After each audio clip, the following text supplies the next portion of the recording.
আজকে দুধ আর ডিম দিয়ে খুব সহজেই বানিয়ে ফেললাম পুডিং। তো কিভাবে বানালাম তো চলো তোমরাও দেখে নাও।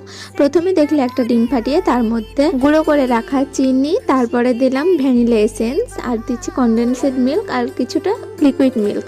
কনডেন্সড মিল্কটা আমার কাছে ছিল তাই ভাবলাম দিয়ে দিই। তোমাদের কাছে না থাকলে তোমরা জাস্ট লিকুইড মিল্ক দিয়ে বানিয়ে ফেলতে পারো। তো দেখো এতে আমি আগের থেকে চিনির ক্যারামেল বানিয়ে রেখেছিলাম।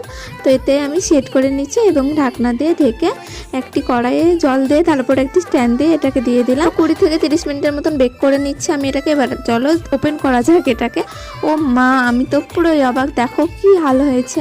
এইরকম কিন্তু আমি মোটেও আশা করি না। আমি ভেবেছিলাম একটা কিউট যেন ছোট টিফিন বাটির মধ্যে হবে। তো দেখো কি হয়েছে, তো কি আর করা যাবে, দেখি কেটেই খাই।